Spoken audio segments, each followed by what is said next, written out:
بسم الله الرحمن الرحيم قل أوحي إلي أنه استمع نفر من الجن فقالوا إنا سمعنا قرآنا عجبا يهدي إلى الرشد فآمنا به ولن نشرك بربنا أحدا وأنه تعالى جد ربنا ما اتخذ صاحبة ولا ولدا وأنه كان يقول سفيهنا على الله شططا وأنا ظننا أن لن تقول الإنس والجن على الله كذبا وأنه كان رجال من الإنس يعوذون برجال من الجن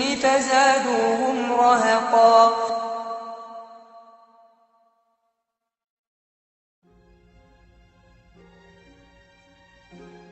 And of course, many of the people who are into the New Age are into astral projection and in contact with these spirit beings. And there really are spirit beings out there. They refer to them as the Masters of Wisdom, or the Great White Brotherhood, or the Enlightened Ones. And they believe that they are guiding society. These are actually demonic forces and demonic beings. And of course, they can materialize and disappear. The average individual says, oh, that can't be true. And yet it is true. And when you talk to the people who are dealing with this, they come in contact with this many times. They have accessed this other dimension, which is truly a demonic dimension. And of course, tragically, it's becoming increasingly apparent here in America as we turn our back on God, and we're not really a secular society. We've gone from being a Christian society to a secular society, and now a society dominated by the occult forces, of which are intent upon ruling the world. If it's true that the Roriks were in contact with the spirit realm, is it then possible that these same powers could have somehow influenced the design of the dollar bill? And I know some of this is review for people that have gone through this, but I still think for people that don't know, this is important to understand these things. This is a dollar bill, which is the now devalued dollar bill.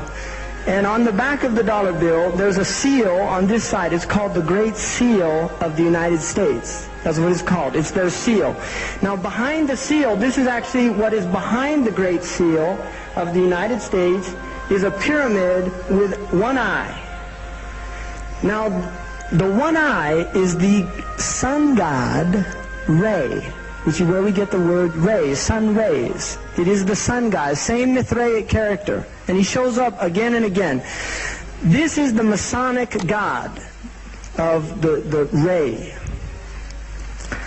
If you look, you'll see the pyramid is built except for the top.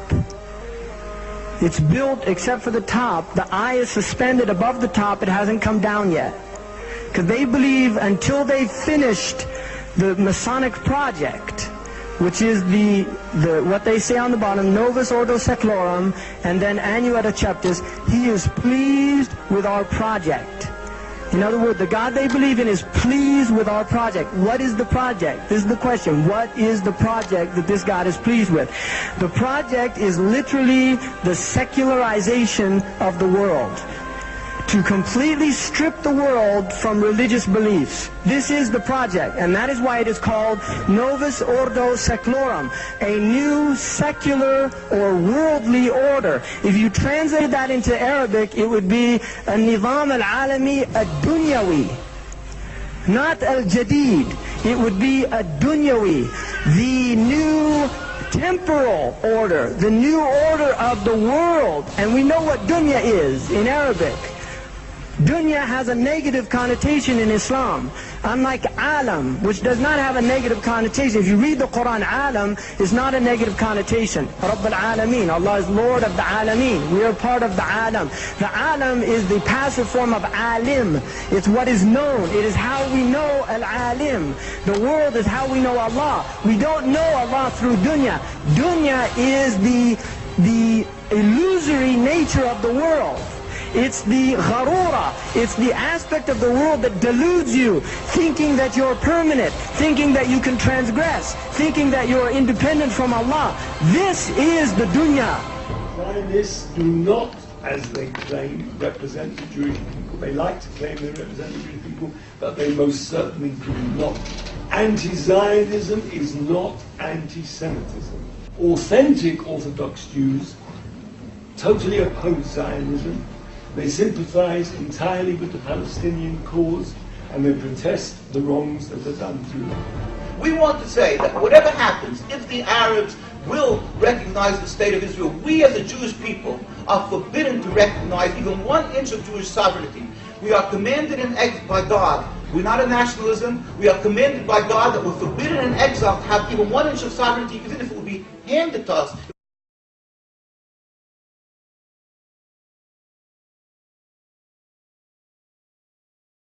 حرام على قرية أهلكناها أنهم لا يرجعون حتى إذا فتحت يأجوج ومأجوج وهم من كل حدب ينسلون واقترب الوعد الحق فإذا هي شاخصة أبصار الذين كفروا يا ويلنا قد كنا في غفلة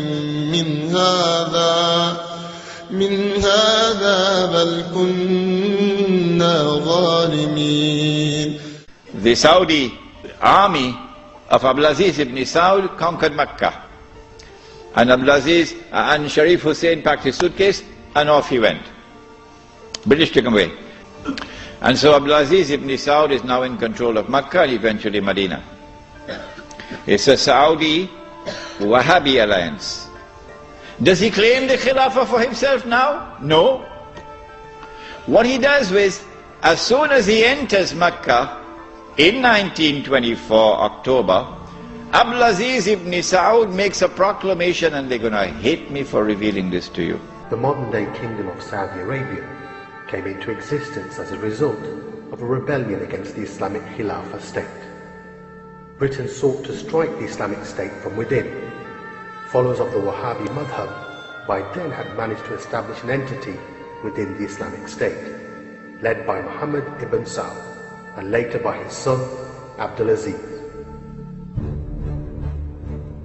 Britain supplied them with weapons and money, and they moved on a sectarian basis to seize the Islamic lands, which were under the authority of the Khilafah. They took up arms against the Khalifa and fought the Islamic armed forces, all the time goaded by the British. It was well known that Al Saud were British agents. The huge arsenals and equipments which reached them via India and the monies to cover the war effort against the Khilafah were supplied by the British. They exploited the Wahhabi madhab with the aim of fighting the Islamic State and clashing with the other madhabs in order to incite sectarian wars with the Uthmani Khilafah. The followers of this madhab were unaware of this, but the Saudi Emir was fully aware. This is because the relationship was not between the British and Muhammad ibn Abdul Wahhab, but between the British and Al Saud. Al Saud's family reward for playing the most important role in this rebellion was to be granted by the British the position of future rulers of Hijaz. They had so much trust and confidence in their British masters and were so arrogant of their possession that they called it Saudi on September the 23rd, 1933, the only state in the world to be named after a family.